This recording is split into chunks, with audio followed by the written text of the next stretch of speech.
And the problem is this, it's not about how much you make. If you make a lot of money but don't have the right mindset, you'll spend it easily. Why am I saying this? Before you get this, develop the ability to handle it first.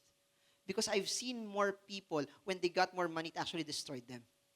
That's why you will see 1 out of 3 lottery winners, 5 years after the lottery, they go broke.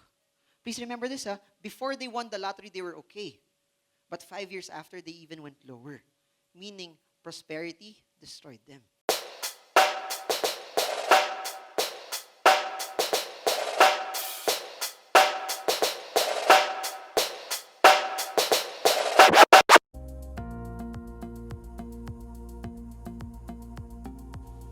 Why? Because please remember this, money without the skill to handle it will destroy you.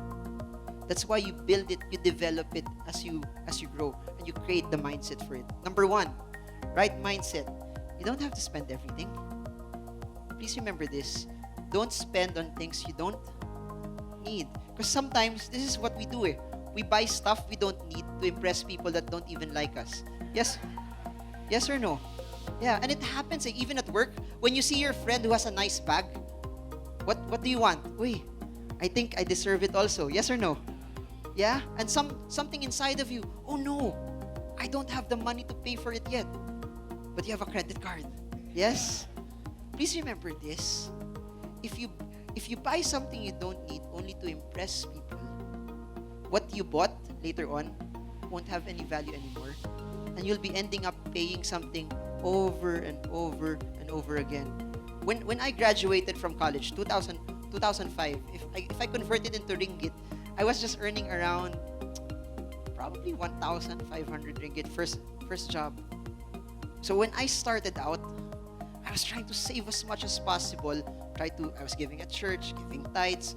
Then I was trying to bless my parents as well. It was just a very, very small amount that I tried to live with. I was eating, I don't know if it's a thing here, noodles. Yeah, noodles that you heat. I was eating that every day. That was my best friend. Yeah. But here's the thing. Most of my friends, they would love to go out to Starbucks. They would love to eat out.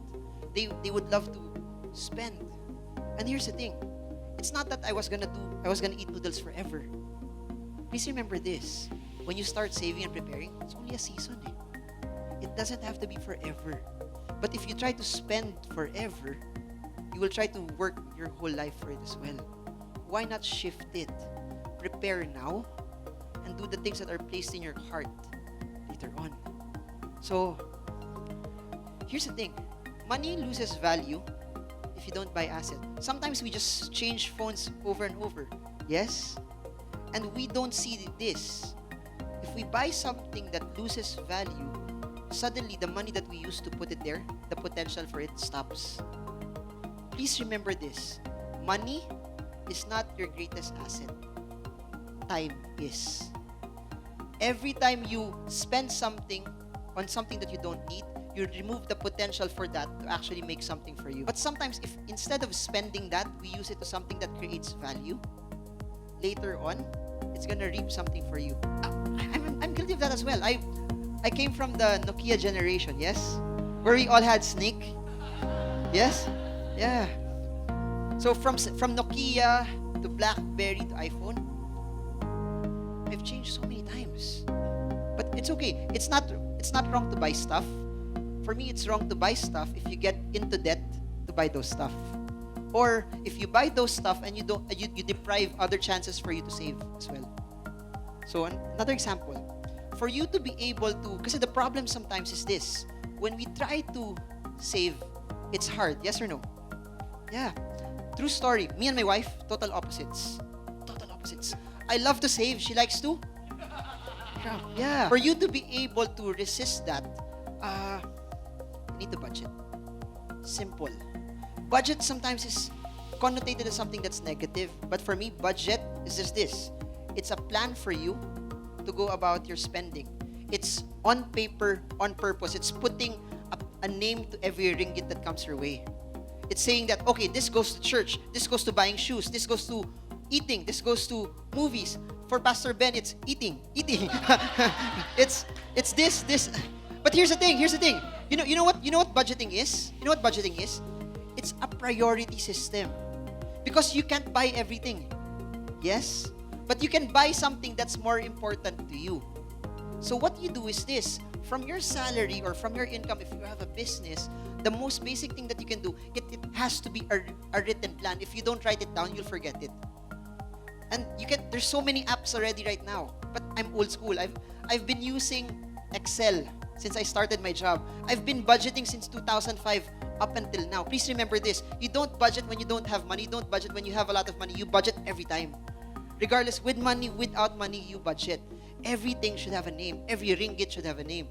So that you know where it's coming. The reason why a lot of people lose money when more money comes, because they don't know where it's supposed to go. But when you put a name to every ringgit that comes your way, it's easy. Because everything, okay. What's nice about that is this. If you put it in your budget to have shopping, you can still shop, yes or no? I'll give you an example. True story. My wife has a shopping budget. I don't have a shopping budget. We both have an allowance, but she has a higher allowance. Oh, yeah. But here's the thing. When we're together, I still pay. But here's what's nice about that. For example, she wants to buy something worth, I don't know, clothes worth 200 ringgit, yes? But I gave her a budget of 150 per month. Yeah? So what's nice about that is this. 150 budget, 200. Can she buy, yes or no? It does not match, yes? Now, she has three options. First option is this. This month, how much is her budget? 150. Next month, how much is it? 150. 150 plus 150. Very good. So now, if you have 300, is it enough? Yeah. Why? A budget is not you saying you can't buy it. It's just saying probably not now. It's the ability, it's the discipline of waiting for it, yes? So now, 150 plus 150, she comes back to the store. I have the money already. And here's the thing. Chances are when you go back, you probably don't like it anymore. Because sometimes we buy out of impulse, yes? Have you ever bought something that when you came home, there's regret, yes? And there are some women in the Philippines, when they buy one shoe, 3 different colors. It's not bad to shop as long as it fits your budget. So now, 2,000, 1,500. If she says that I don't want to buy it anymore, then it's okay. She can still use the money to buy something else, yes? You save because savings positions you for something else. Savings positions you that if there's a business opportunity, you have something to use. If there's a business opportunity, you don't need to go into debt. Savings positions you that if something happens that can create something for you later on, the money is already there.